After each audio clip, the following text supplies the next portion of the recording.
Hello friends, welcome to Abhipedia powered by Abhimanyu IAS. So myself Atul Sanwariya and hopefully आप सब अच्छे होंगे। ठीक है, और अपने एरिया के अंदर जो पंजाब पीसीएस वाला जो एरिया, चंडीगढ़ पंजाब वाला एरिया, उसके अंदर अब कोरोना थोड़ा फैलने कुछ ज़्यादा ही लगा है, तो ध्यान रखना अपना। Okay, so first of all if you have not subscribe to our channel तो सब्सक्राइब कर लेना। अगर आपने अभी तक रजिस्टर नहीं किया है तो रजिस्टर कर लेना, क्योंकि आपको वहाँ पे आपके सारे हमारे जितने भी लेक्चर्स हैं, ओके, वो सारे आपको लाइन वाइज लीनियर फॉर्मेट में मिल जाएंगे। प्लस जो पीडीएफ्स हैं वो भी वहाँ पे अवेलेबल आपको हो जाएंगी। साथ ही के अंदर यहाँ पे आपको एक हमारा टेलीग्राम ग्रुप है जिसका नाम है अभिपीडिया आईएएस। अभिपीडिया आईएएस, इसका लिंक भी नीचे डिस्क्रिप्शन के अंदर दिया हुआ है, तो ये भी आप वहाँ पे ले सकते हैं। प्लस अभी पंजाब पीसीएस की डेट जैसे कि आपको पता है 31 जुलाई हो गई है, तो कहीं ना कहीं एग्जाम भी थोड़ा आगे पीछे हो सकता है। तो if you have not started और if you have not get any still you have not bought any kind of test series, then you can always go for our test series. Okay, as all of you know, Abhimanyu IAS हमेशा 70% result देता ही है PCS के अंदर, जो कि इस बार हम सोच रहे हैं बढ़ जाए थोड़ा सा, 80% 90% आप लोगों की मेहनत से। ओके, सो ठीक है, ये सारी की सारी आपको लिए इन्फॉर्मेशन थी। So please join our Telegram group, वहाँ पे मैं कुछ इन्फॉर्मेशन डालता रहता हूँ, ये लेक्चर्स भी हर रोज डालता हूँ वहाँ पे। Okay, so don't worry about anything else. So आज का हमारा जो टॉपिक है आपको पता है पंजाब पीसीएस के लिए, वो United Nation convention on laws of seas. Okay, United Nation convention on laws of seas. अब ये जो कन्वेंशन है यूनाइटेड नेशन की, इसको आप जानते होंगे, कई लोगों को नहीं भी पता होगा तो वो किसी और वर्ड से जानते होंगे। ये कन्वेंशन डिसाइड करती है maritime zones, maritime zones. Specially वो बच्चे जो ज्योग्राफी ऑप्शनल में तैयारी कर रहे हैं अगर आईएएस की, या फिर वो बच्चे जो ज्योग्राफी के अंदर अच्छे हैं, उनको मैरीटाइम जोन्स के बारे में काफ़ी डिटेल के अंदर पता होगा। प्लस आपके मेंस के अंदर के लिए भी ये जो टॉपिक है काफ़ी इंपॉर्टेंट हो जाता है। ओके, सिर्फ प्री ही नहीं, साथ में मेंस के अंदर भी ये टॉपिक काफ़ी इंपॉर्टेंट हो जाता है। सो दैट्स वाई आपको ये चीज़ पे ध्यान देना है। ओके, तो चलिए स्टार्ट करते हैं आज का lecture, United Nation convention on laws of seas. तो देख लेते हैं। सबसे पहले तो ऑब्वियसली बात इसकी हम देखेंगे फुल फॉर्म क्या है, वो मैं आपको ऑलरेडी बता चुका हूँ, United Nation convention on laws of seas. Next आपको देखना है कि ये है क्या। ये एक रेगुलेटरी फ्रेमवर्क है, किस चीज़ के लिए? दुनिया के जो ओशंस एंड सीज, ओशन और सी दोनों, मतलब कि जो अपना मैरीटाइम जोन्स होते हैं, जितने भी जो समुद्र होते हैं, ओके, उन सबको रेगुलेटरी फ्रेमवर्क, मतलब कि उनको रेगुलेट करना कि कहाँ पे किसका कितना हिस्सा रहेगा, ठीक है, कहाँ पे शिप्स को इनोसेंट पैसेज है, कहाँ पे नहीं है, ये सारी की सारी चीज़ों के, ओके, हाई सीज के ऊपर क्या रूल लगते हैं, ये सारी की सारी चीज़ों के ऊपर ये यहाँ पे United Nation convention on laws of seas आपको इन्फॉर्म करवाता है। इसके अलावा रेगुलेटरी फ्रेमवर्क के अलावा नेक्स्ट चीज़ जो आपको मिलेगी यहाँ पे United Nation convention on laws of seas में, ओके, वो मिलेगी आपको ये 3 इंपॉर्टेंट बॉडीज। ओके, ये 3 इंपॉर्टेंट बॉडीज। सबसे पहली कौन सी है? International tribunal on laws of seas. Okay, पहली क्या है? International tribunal for the law of seas. ये बॉडी क्या काम करती है? International tribunal on law of seas. ये आपकी अगर कोई डिस्प्यूट हो जाता है, ओके, अभी रिसेंटली साउथ चाइना सी का डिस्प्यूट चल रहा था, आपको पता है किसका चल रहा था? साउथ चाइना सी का डिस्प्यूट चल रहा था।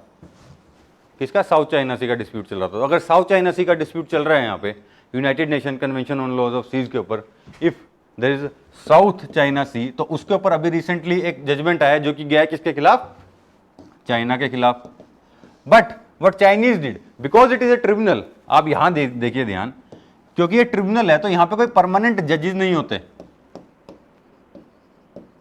ओके, एक तरीके से आर्बिट्रेशन होती है, और जैसे भी जो रिलेटेड पार्टीज है वही अपने जजेस वहां पे नॉमिनेट करती हैं। ओके, उनकी परमिशन से ही आता है। खास बात ये है कि इवन दो इसका जो जजमेंट होती है ट्रिब्यूनल की, ये बाइंडिंग होती है। क्या होती है बेटा? ये बाइंडिंग होती है। But again, just because it is a tribunal, it has no power of enforcement.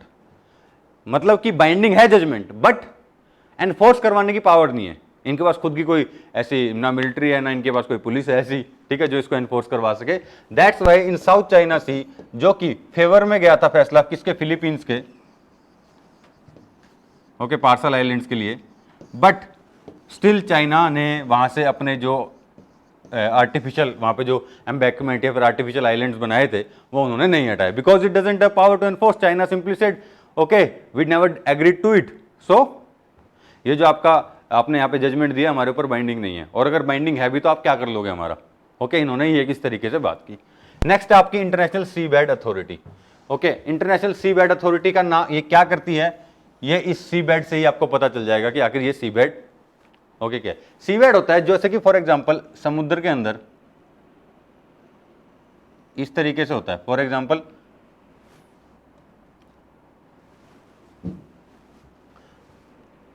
This is sorry, आप ये देखिए, दिस इज योर बीच, उसके बाद ये यहाँ पे कंटिनेंटल शेल्फ होती है ऐसे, फिर ये यहाँ पे कंटिनेंटल स्लोप होता है, ठीक है, फिर ये नीचे जो होता है ये से कहते हैं सी बेड।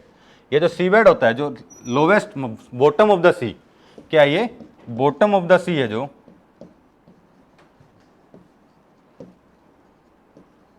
बॉटम ऑफ द सी।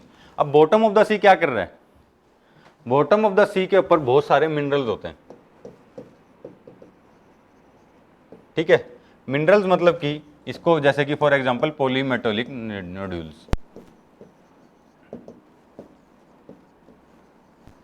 मैं ये पॉलीमेटेलिक नोड्यूल्स का एग्जांपल क्यों दे रहा हूं आपको, ये पॉलीमेटेलिक नोड्यूल्स का एग्जांपल मैं आप लोगों को इसलिए दे रहा हूं क्योंकि इंडिया को इंडियन ओशन के अंदर पॉलीमेटेलिक नोड्यूल्स को माइन करने का सीबेड से परमिशन मिली हुई है, और वो परमिशन किसने दी, वो दी आपकी इंटरनेशनल सीबेड अथॉरिटी ने, इंटरनेशनल सीबेड अथॉरिटी ने। ओके, जितने भी कि किस कंट्री को कितने जोन के अंदर सीबेड से कितने मिनरल निकालने का अधिकार है, ये कौन डिसाइड करता है, इंटरनेशनल सीबेड अथॉरिटी। उसके अलावा बहुत सारी प्रैक्टिसेस ऐसी हैं जो कि अनसस्टेनेबल होती है एनवायरनमेंट के लिए। क्या होती है बेटा, अनसस्टेनेबल होती है एनवायरनमेंट के लिए। तो अनसस्टेनेबल प्रैक्टिसेस को रोकने का काम भी कौन करती है, यहाँ पे इंटरनेशनल सीबेड अथॉरिटी ही करती है कि अच्छा आप वहां पे हार्नेस जरूर कर रहे हो polymetallic nodules, but you have to do it in a sustainable manner. आपको एक सस्टेनेबल मैनर के अंदर ये काम करना पड़ेगा, अदरवाइज आपको यहाँ पे दिक्कत हो सकती है। ओके, वहां पे फिर वो एनफोर्स करते हैं, ठीक है। इसके अलावा थर्ड जो आपके पास यहाँ बॉडी है वो है commission on limits of continental shelf. Continental shelf is the continental part which is under water. Okay, आगे हम देखेंगे आज, ठीक है, कि मैरीटाइम जोन जब हम पढ़ेंगे तब उसके अंदर। तो commission on limits on continental shelf, continental shelf मतलब कि कॉन्टिनेंटल शेल्फ किस कंट्री के पास कितनी आती है। फॉर एग्जांपल इंडिया और बांग्लादेश की कॉन्टिनेंटल शेल्फ मिक्स होती है।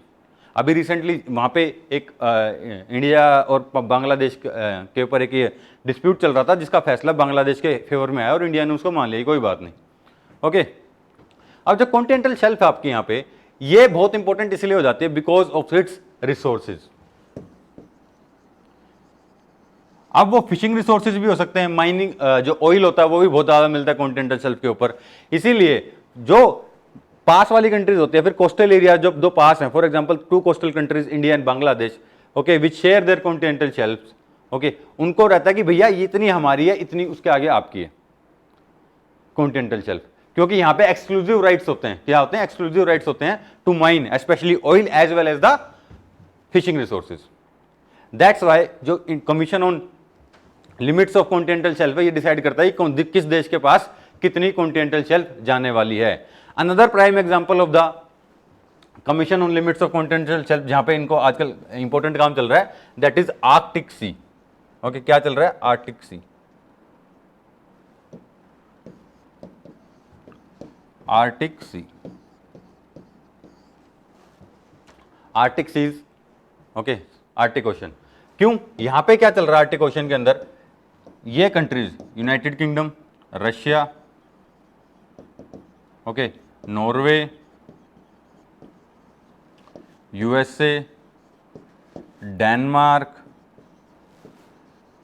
क्योंकि डेनमार्क के पास ग्रीनलैंड है ना इसलिए, आइसलैंड सॉरी, तो ये सारे ग्रीनलैंड, हाँ, यूके, रशिया, नॉर्वे, यूके, ये, और आजकल तो चाइना भी, क्योंकि चाइना को हर जगह अपना दिखाना कि बेटा सब कुछ हमारा ही है, ठीक है। तो ये सारे के सारे मिलके आजकल आर्कटिक सी की जो कॉन्टिनेंटल शेल्फ है उसके ऊपर अपना अपना क्लेम डाल रहे हैं। क्यों, again it is very rich in oil resources. Apart from that, अब क्योंकि आर्कटिक ओशन के अंदर, आर्कटिक में सी मेल्ट होने लगी है, जो आइस पहले वहां पे हमेशा रहती थी अब ग्लोबल वार्मिंग के वजह से वो मेल्ट होने लगी है इस वहाँ पे। और क्योंकि जब वो मेल्ट होने लगी है तो वहाँ पे कहीं ना कहीं ये इशू हो जाता है कि उनको लगता है कि कहीं ना कहीं ये कॉन्टिनेंटल शेल्फ अगर हमारे काबू में आ गई तो वहाँ पे हम अपने बंदरगाह बना सकते हैं। ओके, बंदरगाह मतलब कि पोर्ट्स।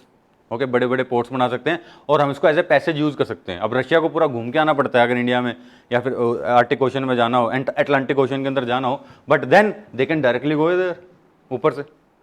तो ये काफी रीजंस हैं, तभी मैं कह रहा था कि मेंस के लिए भी इंपॉर्टेंट हो जाती है 3 बॉडीज आपके लिए, या फिर ये पूरा topic United Nation convention on laws of Seas का।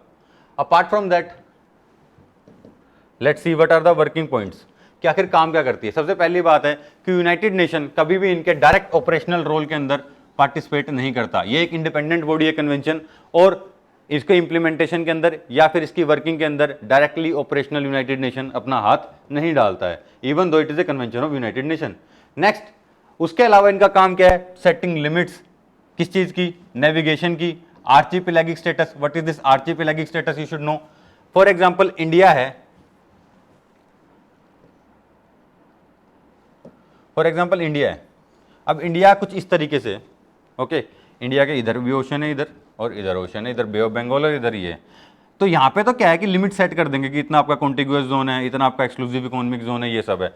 अब फॉर एग्जांपल आप एक और कंट्री लीजिए, इंडोनेशिया। अब इंडोनेशिया ऐसे आइलैंड में बटा हुआ है, या फिलीपींस, कोई भी ऐसे कंट्री ले लीजिए जो ऐसे आइलैंड नेशन है। अब इशू ये है कि जब ये एक ग्रुप ऑफ आइलैंड्स को हम क्या बोलते हैं? आर्चीपेलागो, आर्चीपेलागो। ओके, गेटिंग माय पॉइंट और नोट। अब फॉर एग्जांपल, अब ये सारे के सारे इंडोनेशिया के अंदर ही आते हैं, ए टू जेड जितने भी हैं वो सारे के सारे इंडोनेशिया के अंदर ही आएंगे। बट कहीं ना कहीं इशू क्या हो जाता है कि अब यहां से एक बंदे को यहां जाना है इस पे, तो अगर वही 12 नॉटिकल माइल्स की जो लिमिट है, अगर वही उन्होंने सेट कर दी, मैं बताऊंगा किसकी बात कर रहा हूं मैं, तो उसको क्या करना पड़ेगा कि अपने देश से ही अपने देश में जाने के लिए, अपने देश से ही अपने देश में जाने के लिए क्या होगा? इंटरनेशनल वाटर्स में जाना पड़ेगा। इंटरनेशनल वाटर्स में जाएंगे तो वहां पे कुछ भी हो सकता है उसके साथ। ओके, तो इस चीज को खत्म करने के लिए एक आर्चीपेलागिक स्टेटस दिया जाता है आइलैंड कंट्रीज को, कि जहां पे वो एक अपने ही देश के विद इन बाउंड्रीज, एक उसका प्रॉपर टेक्निकल फॉर्मूला है। अगर आप ज्योग्राफी ऑप्शनल से नहीं है तो आपको पढ़ने की जरूरत नहीं है। ओके, नेक्स्ट आपका ट्रांजिट रीजन्स। ट्रांजिट रीजन्स मतलब कि जो भी बिल्कुल कॉन्टिनेंटल देश होते हैं, फॉर एग्जांपल नेपाल हो गया, अब उनके पास कोई ओशन है ही नहीं। ओके, तो कहीं ना कहीं उनको है कि भाई आप जो नियरेस्ट ओशन हो उसको यूज करने की वहां पे आपको फ्रीडम है। For example they use Hooghly port of Calcutta, जहां से मैक्सिमम नेपाल का जो माल है वो जाता है। ओके, इसे कहते हैं transitism, it is not very. Next है कि ईईजेड एक्सक्लूसिव इकोनॉमिक जोन क्या होता है, ये भी देखेंगे कि उसकी लिमिट क्या होती है। Apart from that continental shelf के ऊपर किसकी कहां पे जुरिडिक्शन होती है वो भी मैंने आपको बता दिया। ठीक है, एक इनके प्रॉपर अथॉरिटी है। नेक्स्ट है डीप सी बेड माइनिंग की, जो मैंने आपको अभी जो आपको मैंने बताया किसके लिए, अपना पॉलीमेटेलिक नोड्यूल्स का जो एग्जांपल देके बताया कि डीप सी बेड माइनिंग के अंदर क्या क्या कौन कौन करेगा वो भी। And finally protection of the marine environment, protection of the marine environment, की मरीन इन्वायरमेंट की प्रोटेक्शन कैसे की जाए, मरीन इन्वायरमेंट की प्रोटेक्शन कैसे की जाए। ओके, ये सारी की सारी चीज़ों को भी आपने यहाँ पे ध्यान में रखना पड़ेगा। Next, finally again the convention ने क्लियर डेफिनेशन दी है किसकी, ये हम देखेंगे इंटरनल वाटर्स की, जो अब अगले अभी आने वाला है। अभी एक आपके पास इमेज आएगी, उसके अंदर हम पढ़ेंगे टेरिटोरियल वाटर की, आर्चीपेलागिक वाटर की, जो आपको बता चुका कॉन्टिग्यूअस जोन क्या होता है, ईईजेड क्या होता है और कॉन्टिनेंटल शेल्फ क्या होता है। ये सारा का सारा हम अभी भी अगली स्लाइड के अंदर देखेंगे। लेकिन ये मैंने आप बताओ रिपीटेटिव पॉइंट यहाँ पे क्यों डाला है। फॉर एग्जाम्पल, आपको एक क्वेश्चन के बेस के अंदर United Nation convention on laws of seize के ऊपर आपका क्वेश्चन आ गया और उसमें कहते हैं कि it give a clear definition on the internal waters, clear definition दे रहे हो internal waters, archipelagic water, contiguous water पे। अब अपने बहुत सारे तुक्केबाज मित्रों ने क्या काम किया हुआ है कि बेटा जब भी कोई एक्सट्रीम स्टेटमेंट आ जाए तो उसको गलत करना है। तो जैसे उन्होंने यहाँ पे लिख दिया क्लियर डेफिनेशन देता है, तो ये क्या होगा, एक एक्सट्रीम स्टेटमेंट होगी, बिल्कुल सही से बताता है, कोई वेगनेस नहीं है। तो बहुत सारे बच्चे जिन्होंने नहीं पढ़ा वो इस स्टेटमेंट को गलत कराएंगे, चाहे वो आईएएस का पेपर हो, चाहे पीसीएस का पेपर हो, या फिर किसी और स्टेट का पेपर हो। इसीलिए मैंने ये स्टेटमेंट डाली है कि the convention do gives clear definition of internal waters क्या होता है, टेरिटोरियल वाटर क्या होता है, आर्चीपेलागिक वाटर क्या होता है, कॉन्टिग्यूअस जोन क्या होता है, ईईजेड क्या होता है और कॉन्टिनेंटल शेल्फ क्या होता है। ओके, चलिए अब देख लेते हैं एक बार इस इमेज के थ्रू। आइए देख लेते हैं इसको। Okay, this is the one of the major things which we are going to learn today. अब ये देखिए इस इमेज के अंदर आपको ही पता है कि हाई टाइड और लो टाइड क्या होती है। कोई भी कोस्टल एरिया होगा तो वहां पे पानी हमेशा एक ही स्तर के ऊपर नहीं रहता। हाई टाइड दिन के अंदर वो आगे तक जाता है पानी काफी ऊपर तक, और लो टाइड जब वो समुद्र की तरफ रहता है ज्यादा, मतलब बीच के ऊपर ज्यादा आगे नहीं जाता, तो उसके हिसाब से बताया गया है। तो जो लो वाटर लाइन मतलब कि जो आपकी लो टाइडल जोन होता है आपका, ठीक है, जो लो टाइडल जोन होता है जहां मतलब कि समुद्र के तरफ जो लो टाइड के टाइम जहां पे पानी रहता है, उसको हम क्या बोलते हैं बेटा, उसको हम बोलते हैं बेस लाइन। उसको हम क्या बोलेंगे, बेस लाइन। मतलब कि वो लाइन जहां पे लो टाइड रहती है, हमेशा लो टाइड जहां तक आती है उसको हम क्या कहेंगे, बेस लाइन। उसको बोलेंगे बेस लाइन। बेस लाइन से कॉन्टिनेंट की तरफ से एरिया, मतलब this is a base line, ये आपको दिख रही होगी, ये आपकी बेस लाइन है। अब बेस लाइन से जो इधर का एरिया है वो सारा का सारा क्या है, ये अपना इंटरनल वाटर्स। ये क्या है अपना इंटरनल वाटर्स। इंटरनल वाटर के ऊपर 100% जो रूल अपने धरती पे लगते हैं, मतलब अपने कॉन्टिनेंट पे लगते हैं, कोस्टल स्टेट के ऊपर लगते हैं, वो सारे के सारे रूल वह इंटरनल वाटर्स के ऊपर लगेंगे। हमारा एक्सक्लूसिव राइट है, वहां पे कोई इनोसेंट पैसेज का राइट भी नहीं है। इनोसेंट पैसेज मतलब कि किसी शिप को वहां से सिंपली क्रॉस करना है कहीं और जाने के लिए। ओके, तो वहां पे इनोसेंट पैसेज का भी राइट नहीं है। अगर किसी को इंटरनल वाटर के अंदर कोई शिप आएगी तो उसको हमसे परमिशन लेनी पड़ेगी, हमारे किससे, हमारा जो कोस्टल पुलिस है या तो उससे, या फिर हमारा जो कोस्ट गार्ड है उससे। ओके, वो उसके परमिशन के बिना नहीं आ सकते। अगला उसके बाद आपको दिखेगा कि बेस लाइन से आगे आपको 12 नॉटिकल माइल्स, एक नॉटिकल माइल होता है अराउंड 1.88 किलोमीटर्स। ओके, तो ये भी एक क्वेश्चन बनता है साइंस का या फिर मैथ का, जो भी आप कहो। टेरिटोरियल सी उसके बाद आता है आपका 12 नॉटिकल माइल्स। 12 नॉटिकल माइल्स क्या होगा आपका, territorial C. What will be the 12 nautical miles, कितना होगा 12 नॉटिकल माइल्स टेरिटोरियल सी। टेरिटोरियल सी जैसे कि आपको टेरिटरी से समझ ही रहा होगा, इट इज 100% इंडियन टेरिटरी या फिर 100% coastal state territory. There is no right of innocent passage. यहां पे कोई भी माइनिंग होगी, कुछ भी होगा, वो सबके ऊपर क्या रहेगा, आपका अधिकार इंडिया का ही रहेगा। मतलब अभी हम इंडिया का एग्जांपल ले रहे हैं, कोस्टल जोन पे ही रहेगा, फिशिंग हो गया, सब कुछ हो गया। इवन जो एयर स्पेस है, एयर स्पेस मतलब कि अगर किसी को ऊपर से प्लेन उड़ा के जाना है तो वो भी बिना हमारी परमिशन के नहीं ले जा सकता, वो भी हमारी परमिशन के बिना नहीं ले जा सकता। तो टेरिटोरियल सी के अंदर 100% राइट किसका रहता है, कोस्टल स्टेट का। There is no right to innocent passage. Again यहां पे भी इनोसेंट पैसेज का राइट नहीं रहता। इसका कहीं और एक और एग्जांपल ये बनता है कि बिना अपना झंडा दिखाए, शिप के ऊपर झंडे होते हैं ना, चाहे पायरेट्स की शिप हो तो देखो वो झंडा होता है, तो बिना अपना नेशन का झंडा दिखाए कोई शिप यहां से क्रॉस नहीं हो सकती बिना हमारी परमिशन के। तो इंटरनल वाटर्स और टेरिटोरियल सी के अंदर कोई ज्यादा डिफरेंस नहीं है। ओके, दोनों के ऊपर कोस्टल स्टेट का ही हमेशा जो दबदबा रहता है। ओके, नेक्स्ट अगला आता है आपका कॉन्टिगुअस जोन। कॉन्टिगुअस जोन को कुछ बेटा और भी बोलते हैं, जिसको बोलते हैं कि चेजिंग के लिए हमने रखा है। फॉर एग्जाम्पल कोई पायरेट है, टेरिटोरियल सी से जा रहा है, तो ये वाला जो रहना, ये एक तरह बफर है, कॉन्टिगुअस जोन बफर है। यहां पे हमारा जो इंडियन कोस्ट गार्ड है, they can operate air with full sovereignty contiguous zone के अंदर भी। ओके, अगर कोई यहां भाग रहा है तो वहां पकड़ सकते हैं। बस एक डिफरेंस मेजर ये है कि यहां पे एक राइट टू कॉन्टिगुअस जोन के अंदर there is right to innocent passage, innocent passage का राइट है। ओके, सेकंड हमारा जो एयर की सोवर्निटी है, ठीक है, एयर वाला जो हमारा एयरवेज है जो ये, ठीक है, एयर स्पेस है, इसके ऊपर हमारा कंप्लीटली राइट नहीं होता। टेरिटोरियल सी के अंदर और इन जो अपना इंटरनल वाटर्स है उनके अंदर हमारा एयर स्पेस के अंदर 100% राइट रहता है, जो कि कॉन्टिगुअस जोन और उसके आगे वाले एरिया में नहीं होता। अच्छा, ये होता कितना है, देखिए पहले 12 माइल्स होंगे, जो आपकी हमने base line low tide line के ऊपर सेलेक्ट की थी, वहां से पहले 12 लाइन, जो पहले 12 नॉटिकल माइल्स होंगे वो होंगे क्या, वो होंगे आपके टेरिटोरियल से। उसके बाद जो 12 नॉटिकल माइल्स होंगे वो आपके कॉन्टिगुअस जोन, इस तरीके से होगा। ओके, अब नेक्स्ट है आपका जो नेक्स्ट है आपका वो आएगा आपका एक्सक्लूसिव इकोनॉमिक जोन। अब ये एक्सक्लूसिव इकोनॉमिक जोन कितना रहता है, ये बेटा रहेगा आपका 200 miles nautical miles from the base line. Base line से 200 नॉटिकल माइल तक आपका एक्सक्लूसिव इकोनॉमिक जोन होता है। एक्सक्लूसिव इकोनॉमिक जोन, जो कि आप नाम से ही आपको पता चल गया होगा कि क्या होता है। एक्सक्लूसिव इकोनॉमिक जोन होता है बेटा कि यहां पे जो कोस्टल स्टेट है जिसको एक्सक्लूसिव इकोनॉमिक जोन दिया है United Nation convention on laws of seas ने, ओके, वो यहां पे पूरी की पूरी इकोनॉमिक एक्टिविटी कर सकता है। बट इकोनॉमिक एक्टिविटी मतलब कि फिशिंग, माइनिंग, ये सारे के सारे वो काम यहां पे कर सकता है। ओके, EEZ वाले। ये जो अब आपके डिस्प्यूट की, मैं अब कॉन्टिनेंटल शेल्फ के डिस्प्यूट की बात कर रहा था, वो डायरेक्टली रिलेटेड थी किससे? एक्सक्लूसिव इकोनॉमिक जोन से, कि जो इंडियन ओशन के अंदर बे ऑफ बंगाल में इंडिया का कितना राइट है और बांग्लादेश का कितना राइट है। ओके, ये आपको यहां पे ध्यान में रखना पड़ेगा। तो एक्सक्लूसिव इकोनॉमिक जोन में हमारे पास सिर्फ इकोनॉमिक राइट है। यहां पे हमारे जो कोस्टल, जो हमारा जो कोस्ट गार्ड है, वो इंडिपेंडेंटली ऑपरेट नहीं कर पाता, उसको इंटरनेशनल लॉ के विदिन ही ऑपरेट करना करता है। हम यहाँ पे कोई मिलिट्री ऑपरेशन नहीं कर सकते। ओके, EEZ के अंदर हम बिना United Nation convention on laws of seize के हम कोई मिलिट्री ऑपरेशन बिल्कुल भी नहीं कर सकते। ये मैं आपको बताता हूं कि हम कोई मिलिट्री ऑपरेशन नहीं कर सकते। गेटिंग माय पॉइंट और नोट? चलिए, यहां पे हम सिर्फ क्या कर सकते हैं? अपना इकोनॉमिक यूज कर सकते हैं रिसोर्सेज का, नथिंग मोर देन दैट। और लेकिन ये इकोनॉमिक जोन का राइट हमारे पास है, जो आपको नाम से पता चल गया होगा, exclusive economic zone. Coastal state के पास एक्सक्लूसिव इकोनॉमिक राइट रहते हैं, और ये कहां रहेगा? बेस लाइन से 200 नॉटिकल माइल्स। तो एक बार और मैं आपको रिवाइज करवा देता हूं कि देखिए, बेस लाइन है, बेस लाइन कौन सी?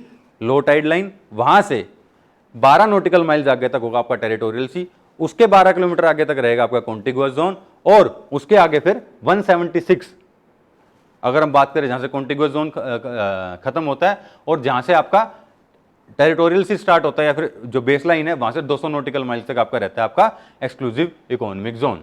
ओके, तो वैसे तो ये लेक्चर मैं 2 दिन 3 दिन पहले आने वाला था, बट वॉइस का इशू हो गया था, इसकी वजह से मैं लेक्चर को आज मैं दे रहा हूं। Okay, so don't worry about anything else. अगर आपको कोई भी डाउट है, प्लीज कमेंट बॉक्स के अंदर आप पूछिए, ठीक है? आपके सारे के सारे डाउट्स आपके क्लियर कर दिए जाएंगे। So don't worry, be safe and do subscribe and share this. If you like this video, then do hit like and do subscribe and share our channel. Thank you very much and have a very nice day.